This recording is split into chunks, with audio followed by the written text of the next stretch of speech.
नमस्कार। प्रादेशिक समाचार के साथ मैं शीला कुमारी। पहले मुख्य समाचार। राज्य में आज कोरोना से 4 लोगों को अपनी जान गंवानी पड़ी। इसके साथ ही कोविड-19 से मरने वालों की संख्या 149 हुई। राज्य सरकार ने कोरोना संबंधित जानकारी प्राप्त करने के लिए रिम्स का ऑफिशियल ट्विटर अकाउंट शुरू किया। राज्य में हड़ताल पर चल रहे सभी अनुबंधित स्वास्थ्यकर्मी कल से काम पर वापस लौटेंगे। और गढ़वा में मिनी गन फैक्ट्री का उद्भेदन, हथियारों के साथ 7 आरोपी गिरफ्तार। अब समाचार विस्तार से। राज्य में कोरोना संक्रमण के कारण आज 4 लोगों की मौत हो गई, जिसमें जमशेदपुर से 3 और पलामू से 1 व्यक्ति शामिल है।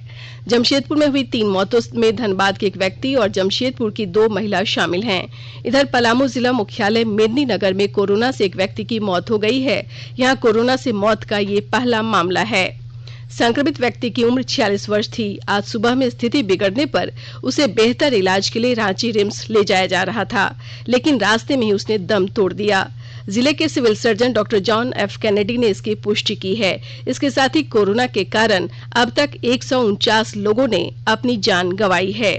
वहीं आज कोरोना के कुल 15 नए मामले सामने आए। इधर कोडरमा जिले में आज 32 लोगों को स्वस्थ होने के बाद अस्पताल से छुट्टी दी गई।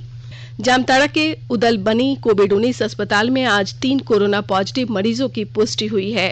चिकित्सक डॉक्टर अजीत कुमार दुबे ने बताया कि सभी नारायणपुर प्रखंड के प्रवासी हैं। सभी को आइसोलेट कर इलाज किया जा रहा है। उन्होंने बताया कि अब जामताड़ा जिले में सक्रिय कोरोना पॉजिटिव मरीजों की संख्या बढ़कर 49 पहुंच गई है। लोहरदगा जिले में आज 12 नए कोरोना संक्रमित पाए गए हैं।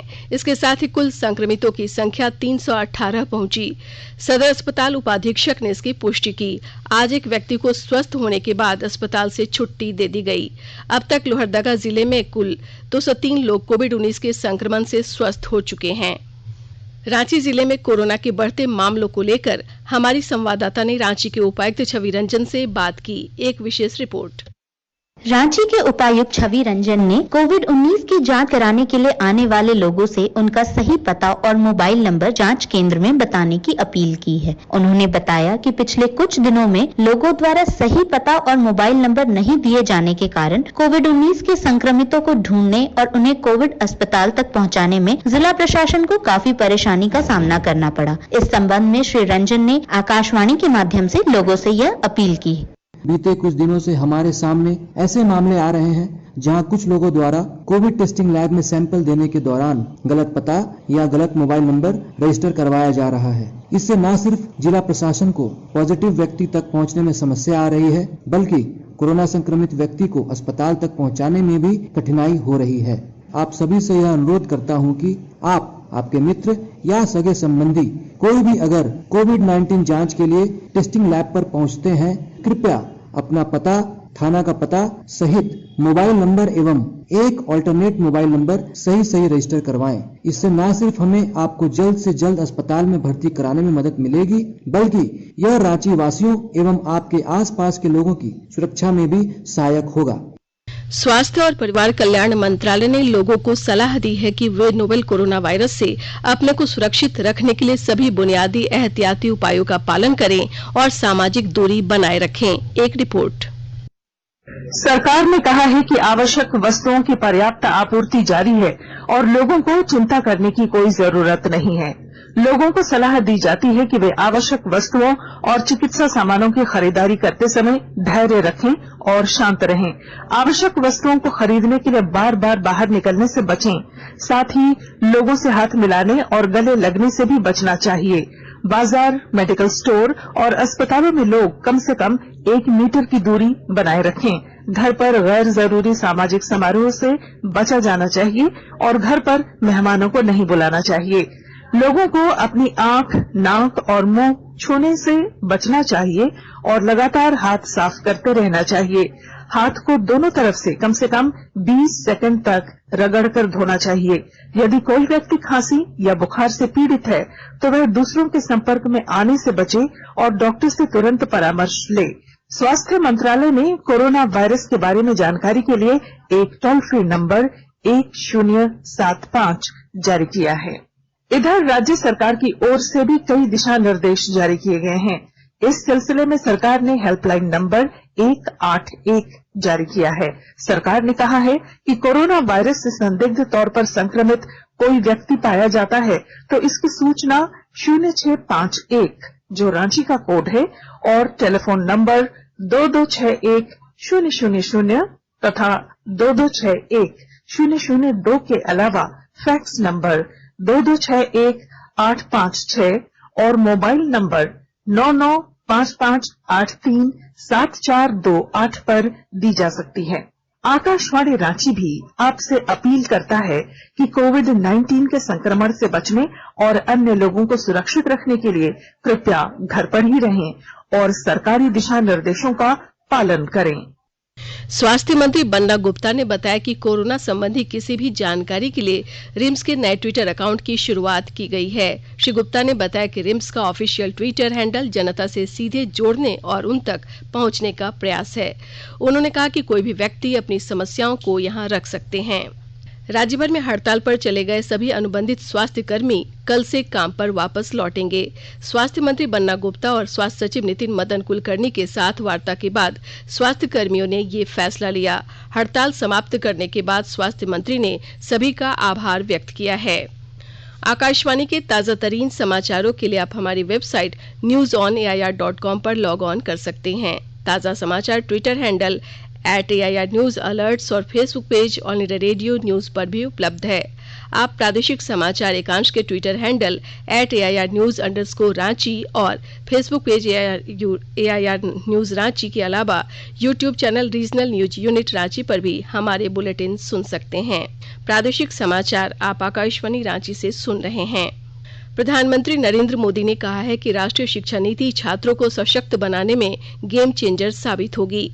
उन्होंने कहा कि इसे अमल में लाने के लिए हम सभी को एक साथ संकल्प होकर काम करना होगा।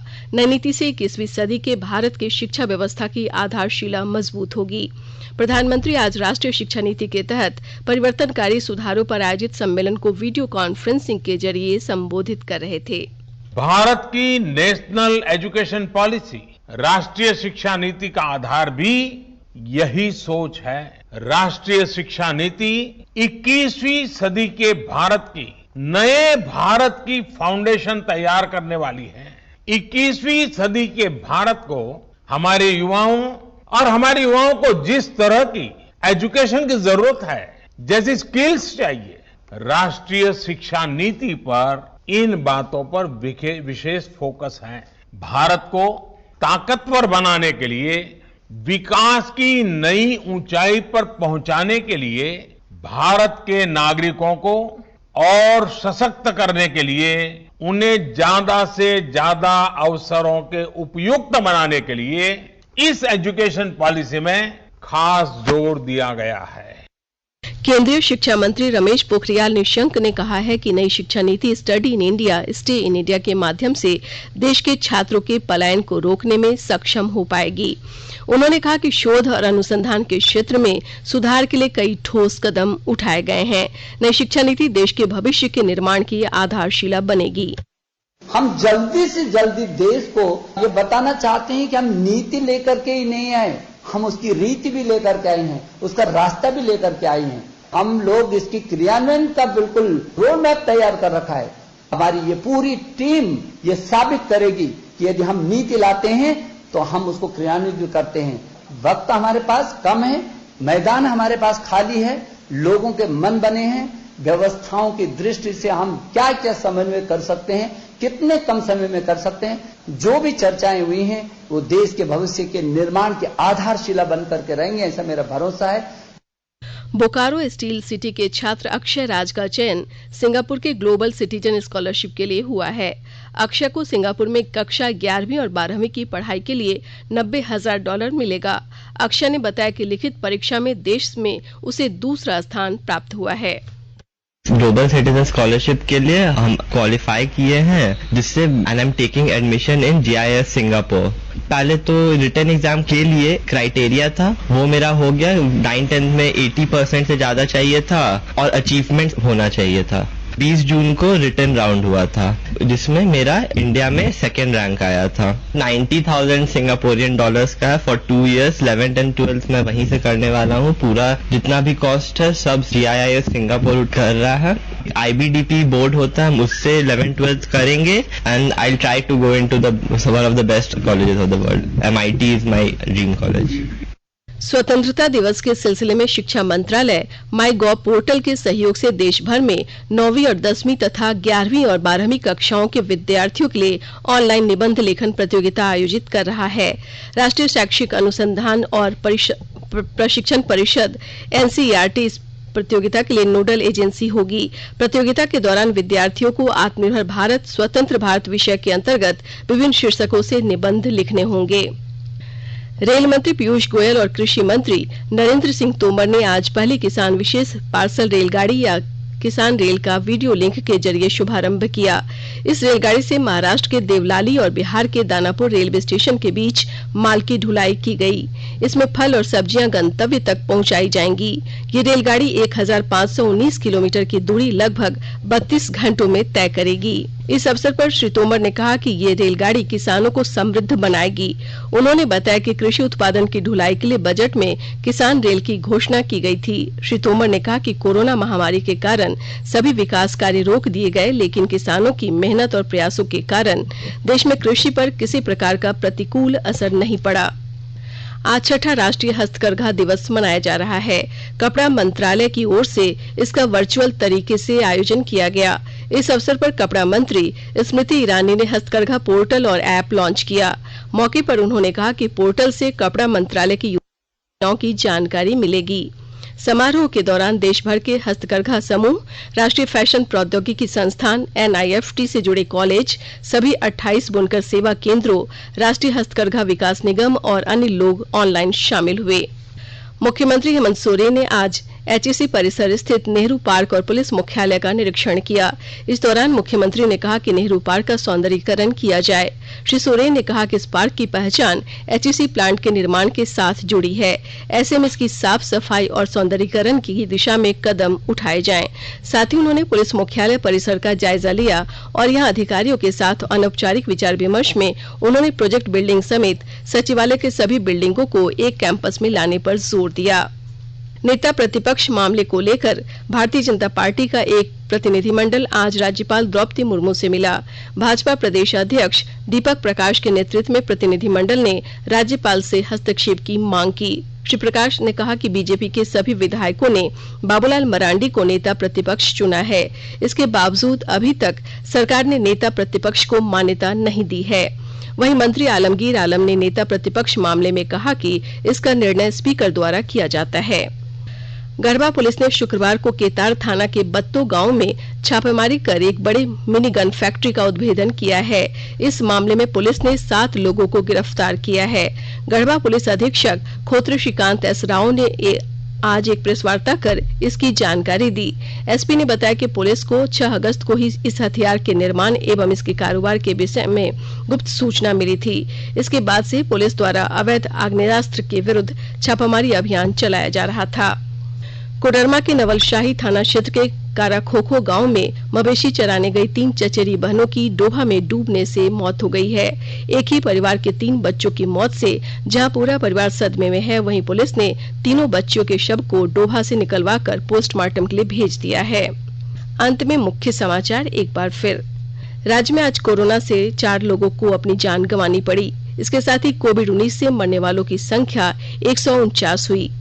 राज्य सरकार ने कोरोना संबंधित जानकारी प्राप्त करने के लिए रिम्स का ऑफिशियल ट्विटर अकाउंट शुरू किया। राज्य में हड़ताल पर चल रहे सभी अनुबंधित स्वास्थ्यकर्मी कल से काम पर वापस लौटेंगे। और गढ़वा में मिनीगन फैक्ट्री का उद्भेदन, हथियारों के साथ 7 आरोपी गिरफ्तार। इसके साथ ही आकाशवाणी रांची से प्रादेशिक समाचार का ये बुलेटिन समाप्त हुआ। नमस्कार। घर में रहिए, सुरक्षित रहिए और सुनते रहिए आकाशवाणी।